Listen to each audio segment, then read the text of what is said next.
Hello and welcome to Spy versus Spy, Security in the Age of AI. We're going to take a look at how both security defenders and threat actors are both using AI in the ever-going arms race. And unfortunately, the threat actors are winning as usual, but we'll see how both sides can maybe get a leg up. First, we're going to take a look back at 2025.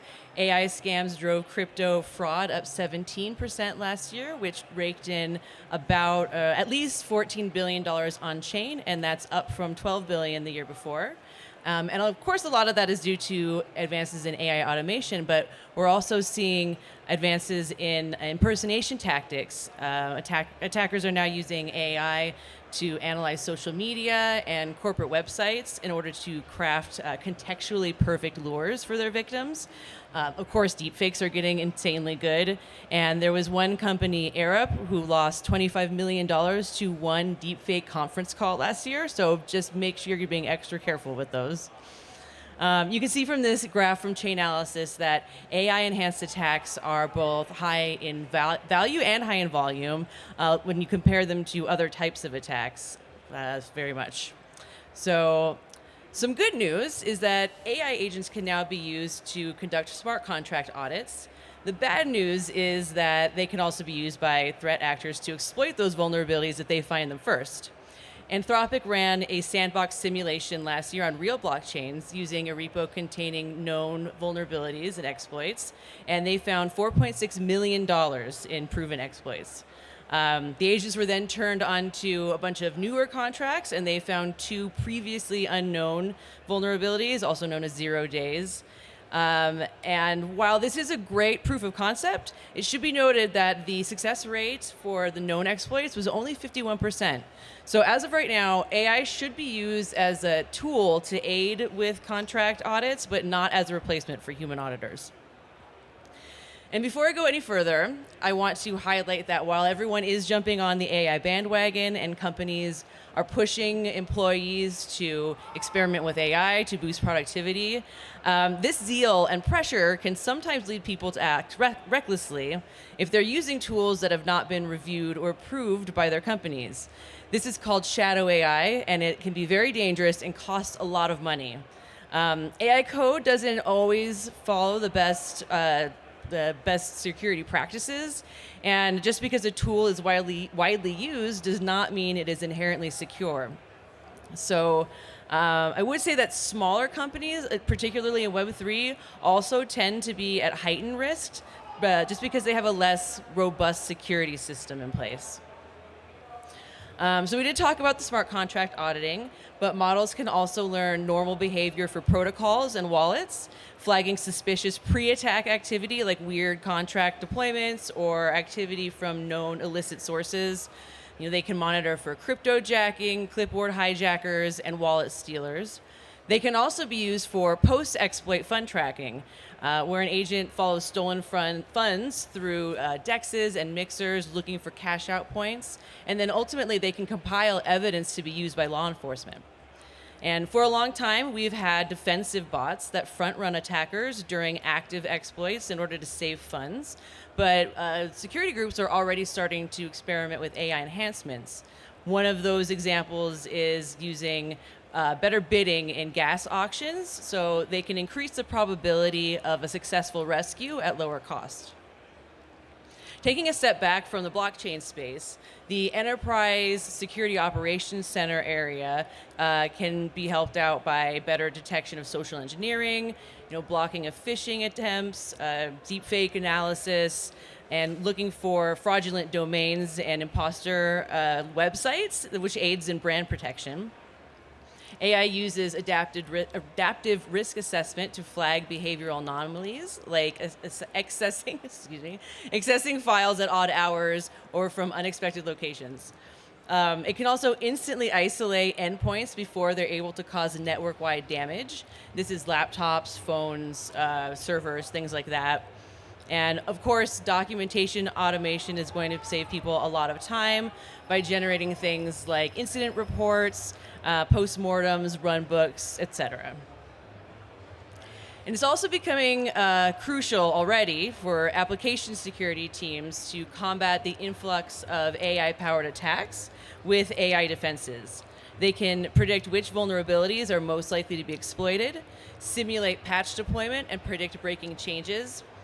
Discovery and risk assessment of exposed assets is used for attack surface mapping. And for malware analysis, we're getting automated sandboxing, faster disassembly and deobfuscation, and it's grouping malware by families and behavioral patterns rather than signatures. And of course, most vulnerabilities are not in the code that you write, but in the libraries and packages that you import.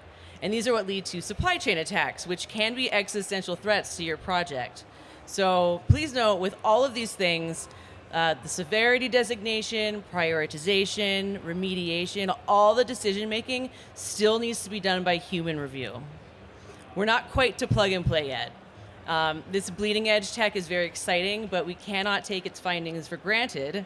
And there is now this trend of various hacker groups. They're experimenting with AI tools and flooding bounty programs with low quality and unverified reports. Depending on the tools they're using and how they're using them, the true positive rate is somewhere between 20 and 80%, which is a pretty huge gap.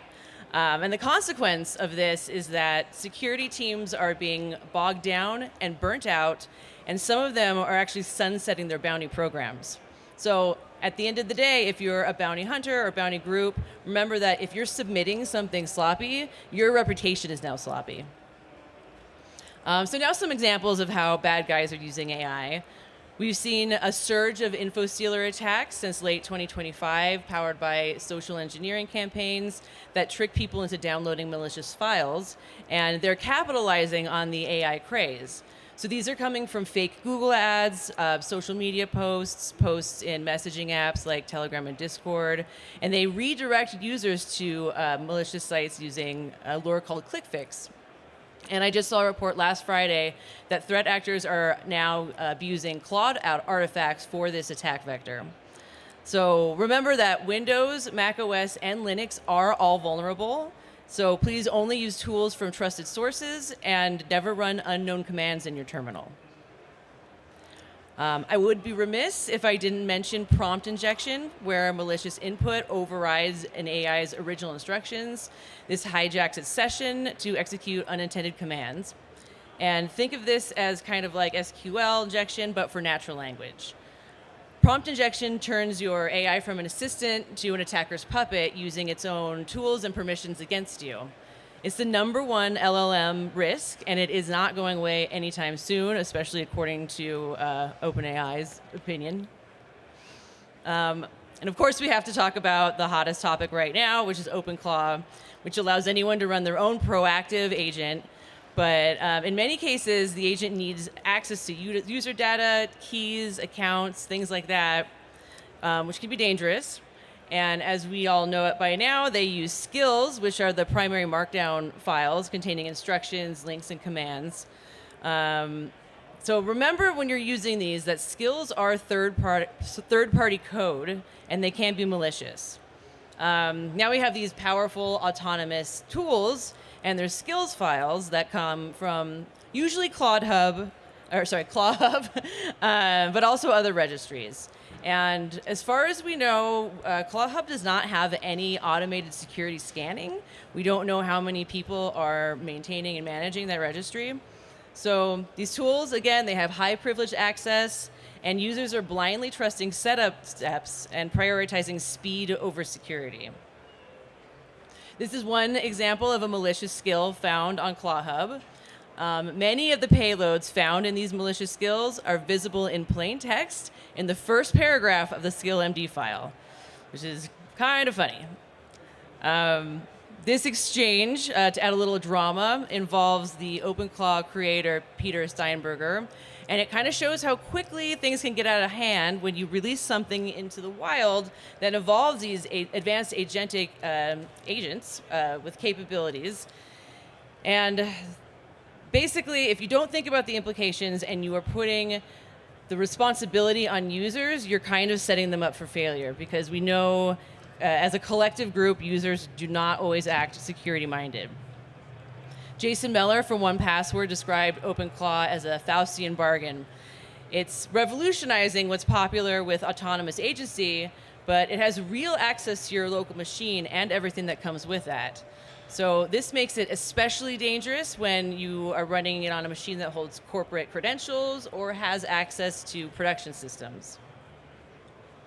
Now, I'm not saying don't use OpenClaw, but the onus is on you to ensure that you have your own security on lockdown. Use sandbox executions and keep agents away from sensitive credentials and personal data as much as you can. And you have to realize that sandboxing means more than just running something on a virtual machine. Use automated scanning and manual reviews, and be extremely skeptical of any skill that requires pasting commands into a shell or running downloaded binaries. And if you operate a registry or marketplace, add publish time scanning and flag skills that include remote execution, obfuscated scripts, or instructions designed to bypass user oversight. Treat skills folders like trusted code boundaries and strictly control who can modify them. For personal AI agents, the supply chain is not a detail, it is really your entire product. And I had to sneak this onto a slide last minute. It was published just yesterday that InfoStealer malware is now targeting OpenClaw agents themselves. So, kind of to wrap up, security teams often get kind of a bad rap for being blockers and bogging down progress, but an ounce of prevention is worth a pound of cure. There's always a trade-off when you're pitting security against speed or prioritizing for convenience. You have to be smart about it. Crypto and blockchain companies and builders are prime targets. Individual developers and small startups are vulnerable because they have less robust protections and are less, usually have a smaller pool of seasoned security professionals. And then, on the other hand, larger, more established companies are vulnerable because they can provide bigger payouts to the threat actors, and a complex or sprawling organization creates a larger attack surface. So at the end of the day, AI tools can make your life easier. They're going to be necessary in order to keep up in this changing environment, especially when it comes to thwarting attackers. But please don't use it as an excuse to let your guard down or be lazy. Thank you so much for coming. My name is Luker. This is a QR that leads to a page of most of the sources I linked. And thank you so much for coming. Stay safe out there.